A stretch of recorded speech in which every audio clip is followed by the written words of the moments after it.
नमस्कार. आजच्या भागामध्ये इथे आरोही घरी येते. ती खूपच जास्त वैतागलेली असते.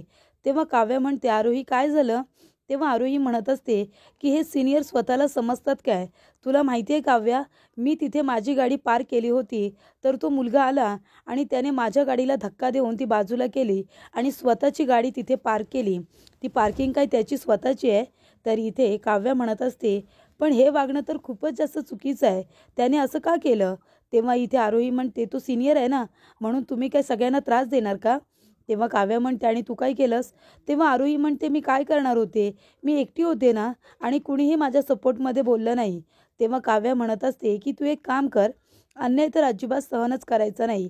उद्या त्याच ठिकाणी तू गाडी पार्क करायची आणि तो मुलगा काय बोलतोय ना ते सांग मला. मग मी बघते पुढे काय करायचं आहे ते." तेव्हा आरोही म्हणते, "ठीक आहे." आणि तिला खूप आनंद होतो की तिची बहीण तिच्या सपोर्टमध्ये बोलली. आणि तेव्हा आरोही काव्याला मिठी मारते.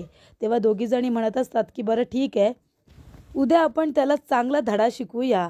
तेव्हा इकडे आता काव्य आणि आरोही दोघी एकमेकींना मिठी मारून उभी असताना तिथे नंदिनी येते आणि म्हणते, "आरोही, काव्या, काय झालं तुमच्या दोघींचं? आणि तुम्ही दोघीजणी अशा का उभ्या राहिलात? चला जेवायला, आई जेवायला वाट बघते." तेव्हा इकडे काव्य म्हणते, "हो, आम्ही आलोच." तेव्हा इकडे आता काव्य आणि आरोही दोघीजणी उद्या काय करणार आहेत ते नंदिनीला सांगायचं नाही, असं काव्याने सांगितलेलं असतं, की "मी ताईला काही सांगणार नाही आहे, पण तू सुद्धा सांगू नकोस." तेव्हा आरोही म्हणते की "ठीक आहे." त्यानंतरला इथे शारदा म्हणत असते की "तुमच्या लाडक्या बाबांना बोलवा." तेव्हा तिघीही मुली सोबत बाबा अशी हाक मारतात. तेव्हा इकडे आता त्यांचे बाबा त्या ठिकाणी आलेले असतात. आणि इथे धनंजय काका म्हणत असतात की "शारदा, तुला एक्झिबिशनला जायचं आहे ना? मी ड्रायव्हरला सांगितलंय, तो तुला त्या ठिकाणी घेऊन जाईल." आणि तेवढ्यातच भास्कर भोसले यांचा फोन आलेला असतो. तेव्हा इथे आता धनंजय म्हणत असतात की "भास्कर सर, बोला ना. अहो, किती वर्षानंतर तुम्ही फोन केलात." तेव्हा भास्कर सर म्हणत असतात, "अरे, हा भास्कर भोसले आहे ना, नेहमी सरप्राईज देत असतो आणि ह्या वेळेला सुद्धा तुम्हाला सरप्राईज देणार आहे." तेव्हा इकडे भास्कर भोसले म्हणत असतात की "माझ्या कंपनीला 25 वर्ष पूर्ण होत आहेत आणि तू आणि विक्रम, तुम्ही दोघांनी, जेव्हा मी या माझ्या कारभाराला सुरुवात केली तेव्हा तुम्ही दोघांनी माझी खूप मदत केली. तेव्हा आता 25वी ॲनिव्हर्सरी मी सेलिब्रेट करतोय, तर तुम्ही सगळ्यांनी आता तिथे यायचं आहे, अगदी कुटुंबासोबत. मी विक्रमला सुद्धा आता कॉन्फरन्सवरती घेतोय आणि त्यालासुद्धा इन्व्हाइट करतोय. तुम्ही दोघेही खूप वर्ष भेटला नाहीत ना एकमेकांना." तेव्हा इकडे आता जीवा आणि पार्थ दोघांमध्ये इकडे आता स्पर्धा लागलेली असते की कोण एकमेकांना हरवते. तेवढ्यातच इथे आता भास्कर सरांनी विक्रम यांना सुद्धा फोन केलेला असतो. तेव्हा भास्कर सर म्हणत असतात की "विक्रम, अरे, महत्त्वाची बातमी सांगायची आहे म्हणून फोन केलाय." तेव्हा इथे विक्रम, भास्कर आणि त्याचबरोबर धनंजय तिघेही आता कॉन्फरन्सला असतात. त्यामुळे इथे आता धनंजयला बघून विक्रमला खूपच जास्त आनंद होतो. विक्रम काका म्हणत असतात की "धनंजय, अरे, किती वर्षानंतर आपलं बोलणं होतं आहे आणि भास्कर सरांनी आता आपल्याला का फोन केला आहे ते सुद्धा धनंजय सांगत असतात." धनंजय काका म्हणत असतात की "भास्कर सरांनी 25वी त्यांच्या कंपनीची ॲनिव्हर्सरी पार्टी ठेवलेली आहे आणि त्यांनी आपल्याला स्पेशली इन्व्हाइट केलं आहे त्यांच्या पार्टीसाठी. सिल्व्हर जुबली पूर्ण झाली आहे ना म्हणून." तेव्हा इकडे भास्कर सर म्हणत असतात की "तुम्ही दोघांनी त्यावेळेला मला खूप सपोर्ट केला होता. मी तुम्हाला कसं काय विसरेन?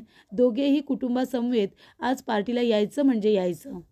तर आरोहीने गाडी आता तिथेच पार्क केलेली असते, ज्या ठिकाणी जिथे युगेंद्र आपली गाडी पार्क करत असतो. तेव्हा तिची मैत्रीण येते आणि म्हणते की "आरोही, म्हणत असते, अगं, तू हे काय केलंस? काल सुद्धा याच जागी गाडी पार्क केली होतीस. तेव्हा काय झालं माहिती आहे ना?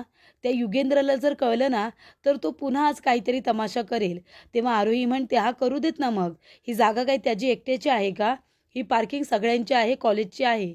आपण सुद्धा इथे जागा करून आपली गाडी पार्क करू शकतो."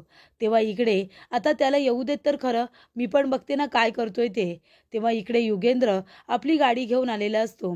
बघतो तर आरोहीने पुन्हा एकदा तिथेच गाडी पार्क केलेली असते, जिथे त्याची पार्किंग असते, असं तो म्हणत असतो. तेव्हा इथे युगेंद्र म्हणत असतो की "एकदा सांगून तुला कळत नाही का? माझा आवाज तुझ्या कानापर्यंत पोहोचत नाही वाटतं." तेव्हा आरोही म्हणते, "का? काल सुद्धा मी तुला एक गोष्ट सांगितली होती. ही जागा तुझ्या एकट्याची नाही आहे, ही कॉलेजची जागा आहे आणि मी सुद्धा फी भरते. त्यामुळे या जागेवरती फक्त तुझ्या एकट्याची जहागीर नाही आहे, कळलं तुला? त्याच्यामुळे माझी गाडी आधी पार्क झालेली आहे. तुला जे काही करायचं आहे ते तू कर." तेव्हा युगेंद्र म्हणतो ठीक आहे, माझा आवाज तुझ्या कानांपर्यंत पोहोचत नाही आहे ना, मग आता मी काय करतो ते बघ.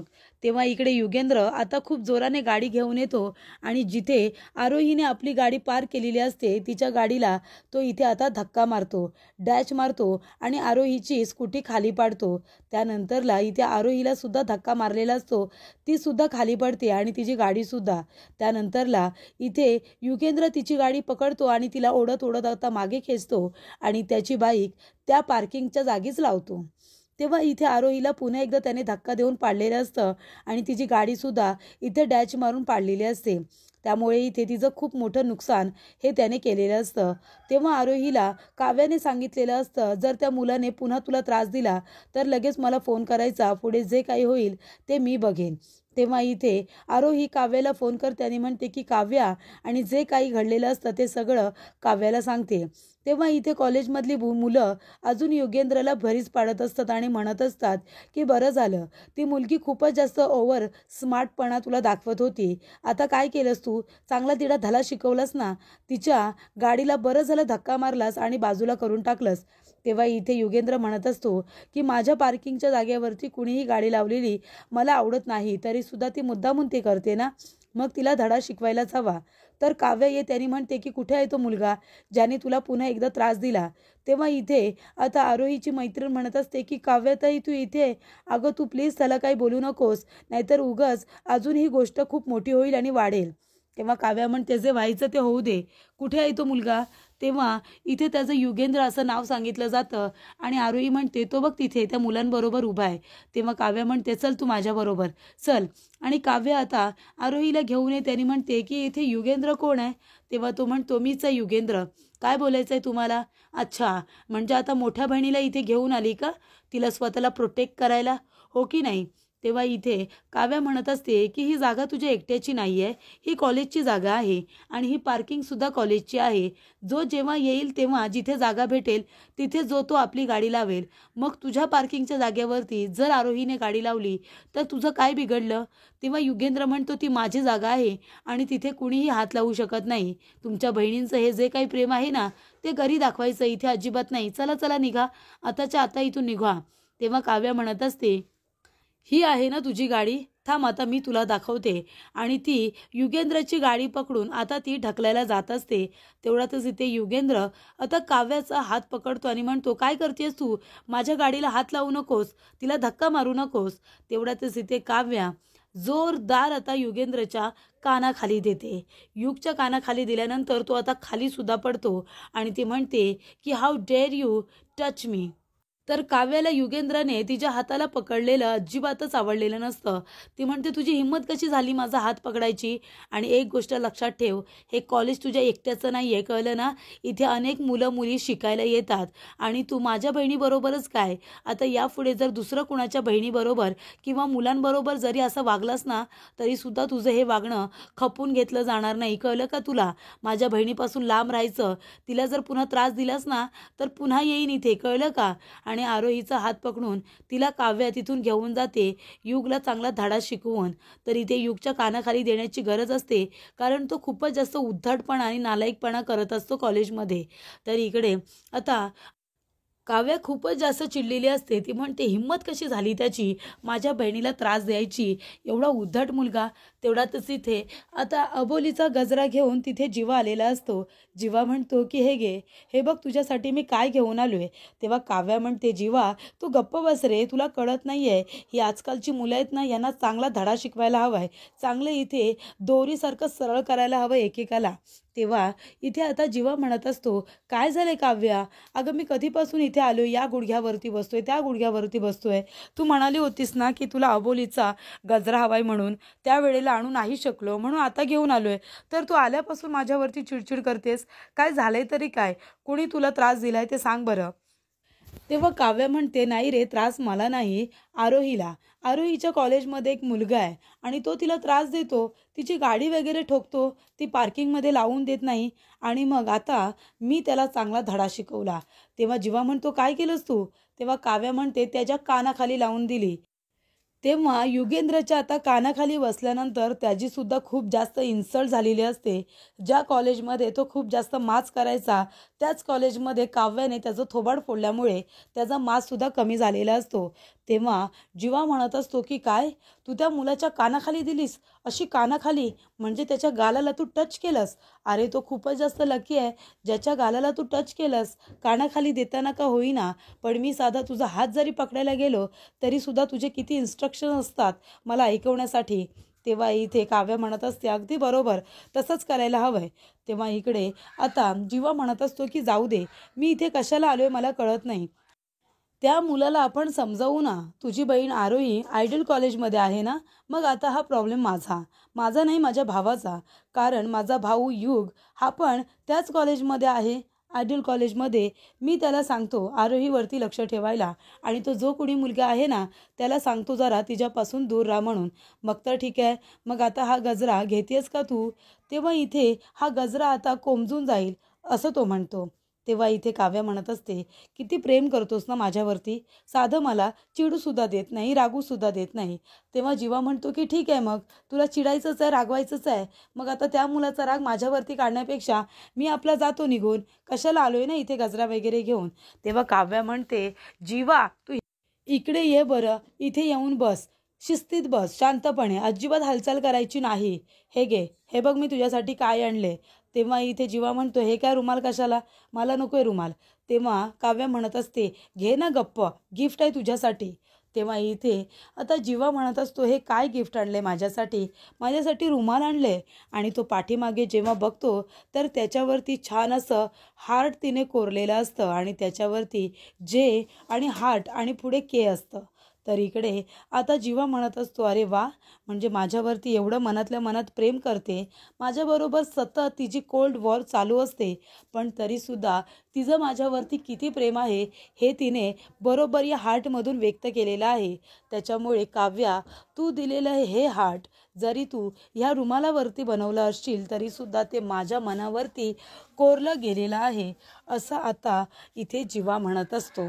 तर इथे युग खूपच जास्त रागामध्ये बसलेला असतो. तेव्हा इकडे आता पार्थने जीवाला सांगितलेलं असतं की आपल्याला पार्टीमध्ये जायचं आहे, भास्कर भोसले यांच्या पार्टीला जायचं आहे. तेव्हा जीवा म्हणतो हा कुठला नवीन मित्र. तेव्हा पार्थ म्हणतो माझा मित्र नाही, बाबांचा मित्र आहे, त्याच्यामुळे त्यांची जुनी ओळख आहे, चांगली फ्रेंडशिप आहे. तेव्हा आपल्याला इन्व्हाइट केले, आपण जाऊया, संध्याकाळची पार्टी आहे, निघायला हवं. त्यानंतरला काय रे युग काय झालं असं विचारलं जातं तर युग गप्पच बसलेला असतो. तेव्हा पार्थ म्हणतो हे काय, ह्याचा का असा पुतळा झालाय. तेव्हा इथे आता जीवा म्हणत असतो की दादा तू जा तयार हो, मी बघतो त्याच्याकडे. तेव्हा जीवा विचारतो काय रे युग काय झालंय, असं का बसलायस तू. तेव्हा युग म्हणतो तू गप्प बस ना, उगाच मला त्रास देऊ नकोस. तेव्हा जीवा म्हणतो अरे एवढं चिरायचं कारण तरी काय, नक्की काय झालंय सांग बरं. तेव्हा इकडे आता जीवा म्हणत असतो की कुठल्या मुलीने त्रास दिलाय का. तेव्हा युगेंद्र म्हणतो गप्प बस ना तू. तेव्हा जीवा म्हणतो बरं ठीक आहे, ते सगळं जाऊ दे, चल आता पार्टीसाठी तयार व्हायचं आहे आणि तुला एक महत्त्वाचं काम द्यायचं आहे. हे बघ माझी बेस्ट फ्रेंड आहे, तिची बहीण तुझ्या कॉलेजमध्ये आहे, तिला एक मुलगा कोणीतरी त्रास देतो, तेव्हा तू जरा तिच्यावरती लक्ष ठेव. तो जो कोणी मुलगा आहे ना त्याला जरा बघ, म्हणजे फक्त दम दे, बाकी काही करू नकोस. तेव्हा इकडे आता युग म्हणत असतो की ठीक आहे, जे काही करायचं आहे ते मी बरोबर करतो, तसंही कुणीतरी हात साफ करायला मला हवंच होतं. तेव्हा जीवा म्हणतो हे बाबा मारायचं वगैरे नाही आहे, फक्त समज द्यायचा, समजावून सांगायचं, कळलं का. त्यानंतरला पार्थ आणि त्याची पूर्ण फॅमिली आता पार्टीसाठी आलेली असते आणि त्याचबरोबर त्याच ठिकाणी इथे धनंजय काका त्यांच्या फॅमिलीबरोबर आलेले असतात. आणि तेव्हा त्या दोन फॅमिलीची इथे आता भेट होणार असते. तर इथे धनंजय काका म्हणत असतात की विक्रम, अरे किती वर्षानंतर आपण एकमेकांना भेटतोय. तर इकडे आता विक्रमची बायको म्हणजे मानिनी ही सुद्धा सगळ्यांची विचारपूस करते. तेव्हा पार्थ आणि नंदिनी दोघेजण एकमेकांना बघतात आणि दोघेही एकमेकांकडे बघून हसतात आणि म्हणतात तुम्ही इथे. तेव्हा इकडे धनंजय काका म्हणतात की काय तुम्ही दोघंजण एकमेकांना ओळखता की काय. तेव्हा इकडे आता नंदिनी पार्थकडे बघून हसते आणि ती आपल्या वडिलांना सांगणार असते की आमच्या दोघांची ओळख कशी झालेली आहे. तर पुढील भागामध्ये इथे पार्थ आणि नंदिनी बोलत असताना इथे शनाया आपल्या वडिलांना विचारते भास्कर काकांना की तो मुलगा कोण आहे एवढा हँडसम. तेव्हा ते म्हणतात की तो पार्थ आहे. तेव्हा नंदिनी आणि पार्थ बोलत असताना शनाया तिथे जाते आणि म्हणते की हाय पार्थ, मी शनाया. तेव्हा नंदिनी म्हणते की तुम्ही कंटिन्यू करा, मी आहेच. तेव्हा इकडे पार्थचं लक्ष मात्र नंदिनीकडेच असतं. तेव्हा इकडे आता शनाया आपल्या वडिलांना भास्कर काकांना म्हणते की तो पार्थ मला तर खूप आवडला आहे, पण त्याचं पूर्ण लक्ष तुमच्या दुसऱ्या एम्प्लॉईच्या मुलीकडे आहे. तेव्हा तुम्ही विक्रम काकांना सांगा की त्यांचा मुलगा मला खूप आवडला आहे आणि तुमच्या मुलीला त्याच्याबरोबर लग्न करायचं आहे असं सुद्धा सांगा. तेव्हा इथे शनाया येते आणि म्हणते पार्थ, ये इकडे, आता तू फक्त माझा आहेस, कारण मला तुझ्याशी लग्न करायचं आहे. तेव्हा नंदिनी त्यांचं बोलणं ऐकते.